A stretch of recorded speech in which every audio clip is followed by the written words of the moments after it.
Hey Pitmasters, what's up? I got an exciting project. We've got a 60 days dry aged steak. Shh, shut up, freaking roosters. All right, look at this beautiful dry aged steak. It's so hard and tough. I can't squeeze into it. Look at it. It's completely dark. I'm trying to squeeze it, but it just won't go. And for comparison, if I squeeze into this one, look at that. It's exactly the same steak, cut from the same cut of beef. We frozen this one and we dry aged this one for 60 days. Listen to this. I'm gonna drop it on the board. Listen. It's just really hard compared to the other ones, just soft. And the steak that we didn't dry age, it looks so juicy, so tender. It looks like you want to eat it. You want to throw this on the grill and you want to start cooking. It actually looks way better as it is right now than the dry aged one. We're gonna test and see if it's a good idea to dry age your steak for 60 days and what it does with your steak. Now the good thing about not dry aging your steak is that you don't have to do anything. You can just grill it. Yeah, just grill it, eat it. That's it. Easy peasy. With the dry aged steak, we have to cut away all of the dry parts because you can't eat them. They taste foul. It won't make you happy. It won't make you smile. So let's trim this up. We're going to cut off a lot on the sides just to expose that red meat. But look at that dark and nice color. We're going to do the same on the other side. Absolutely gorgeous. It looks so intense. It looks like a dried sausage. The color changed so much. It has a strong beefy smell. You won't believe it. And look at how nice and vibrant the fat is on the inside while the meat has become so dark. I can't wait to taste this. Now that we got a peek inside, we can also see that we need to cut off some of the outside edges that have darkened up. Now you can see what we ended up with. Look at how small it is. It's just tiny. We ended up with a really small steak in the end. That's a shame, right? Look at it, look at the size difference. So this is not dry aged and this is 60 days dry aged. That's one big disappointment in dry aging, but this one still looks better. You know, it reminds me of diamonds. They're compressed and they become smaller and smaller. They started out as a big mass of materials and ended up as a diamond. Maybe this is our diamond steak. All right, I think it's time to fire up the barbecue. Today we are going to be cooking on our Napoleon Kettle Pro. This thing is a beast. Look at how much ash we've got in here. We've been cooking on this so much, it's time to clear it out. There we go. Clear it up. I had so much ash in the barbecue that I couldn't see my ash bin. Now I can see it again. Let's take the ash bin out. Don't throw this ash in the bin. You can use this for gardening. This stuff has a lot of nutrition for your garden, so just use it. Google online what you can do with it, when you should use it. Now that we got our barbecue cleared out, it's time to put in some charcoal, put the fire starters in and light it up. Our charcoal is fully lit up, and to make sure we got plenty of heat, I'm going to lower the grill grate.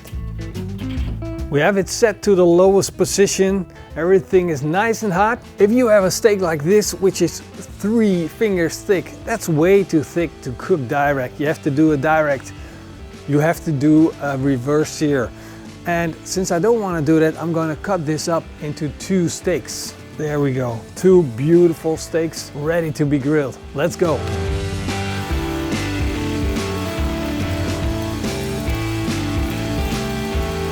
Let's flip this steak around and see if we got a beautiful sear.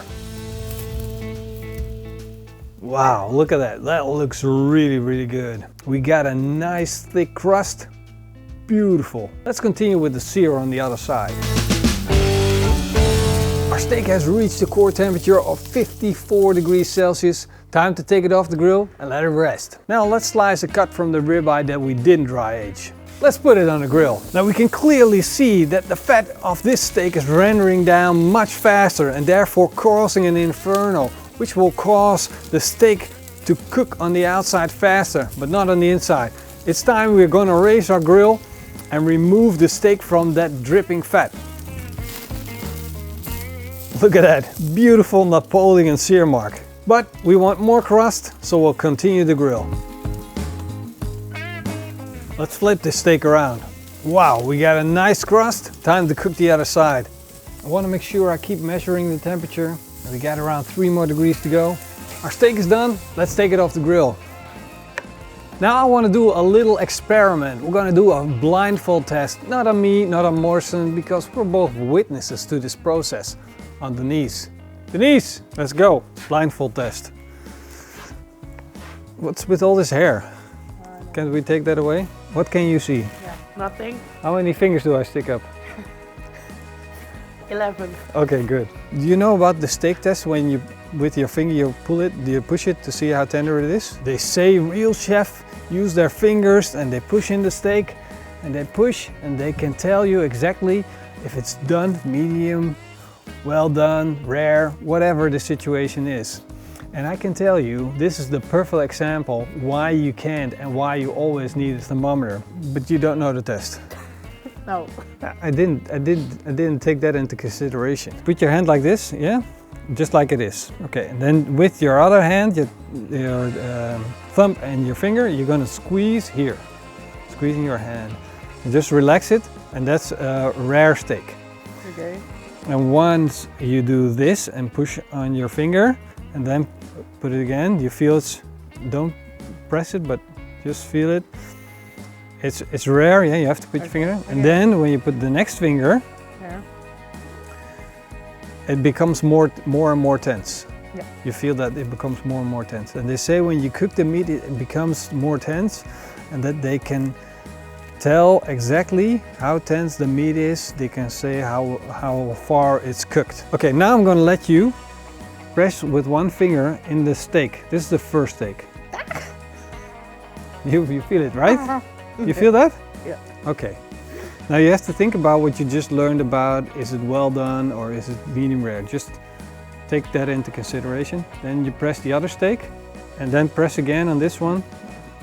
Medium rare or well done? Ooh, this one is well done. So this one was harder, right? It's harder to press. And this is the dry aged one, 60 days dry aged. Look at how hard it is to press and how soft this actually is. These been cooked to the same temperature, they give the same end result, they're equally thick, but the 60-day dry age is much drier and therefore much firmer than our not dry aged steaks. So the technique of pressing and feeling to determine if your steak has reached its doneness that you desire, it doesn't work. Use a thermometer every single time. Use a thermometer. Let's season these steaks and give them a good test. This is pyramid salt that I'm using. It dissolves easy. It's a finishing salt and I like to use it after I grill the steak so I can determine exactly how salty my steak will be. Now let's slice up our steaks. First, our 60 days dry aged steak. Wow, look at that. Beautiful. Now let's slice up the steak that we didn't dry aged. You see how it almost falls apart? Denise, you want to be in the steak tasting test? All right, let's go. By the way, did you guys notice how much moisture we lost on our non-dry aged steak? How flattened it has become while we cut it at the same size? This is way flatter than the steak that we did dry age. All right, let's go for the non-dry aged version first, for reference purposes. A juicy steak, tender, well cooked, nice crust. There we go. Tasty, right? Good steak. Black Angus, 120 days grain fed, does it for me every time. Now let's go for the 60 days dry aged, and I'm so excited about this. There we go. Oh, super tender. Heavy dry aged flavor. You don't like this, right? No.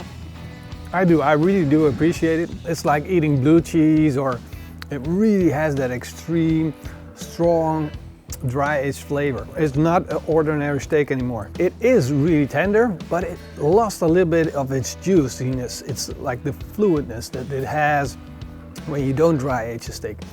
So the big question is, where is that sweet spot? Would you rather have a dry aged steak, or would you rather have a non-dry steak? and what is that sweet spot for dry aging. My personal favorite is 35 days, but if you want something special, a 60 days dry aged steak, it is something special. I can tell you one thing, you're gonna need a good strong glass of wine to balance out that steak. Martin, you need to try this, man. Come on. I like it. I like it very much. You prove it? It's an acquired taste. It's not for everybody, it's an acquired taste. At 60 days, it's way out there, but you have to appreciate the effort that goes into dry aging a steak like that and making something out of this big chunk of steak and turning it into a really small little diamond. And if you want to give it a try, man, please do check out the dry aged bag. They're really special. And on that note, I want to thank you guys for watching. If you liked the video, then Give us a thumbs up. and a comment down below. That's right. I want to say a special thank you to our patrons, YouTube members, and A notification spot. hope to see you guys next time. Until then, eet smakelijk. And keep on grilling. That's right. They're going crazy. Hope they don't go for our steaks. You think they like dry steaks? Chicken. Come on, you can eat it.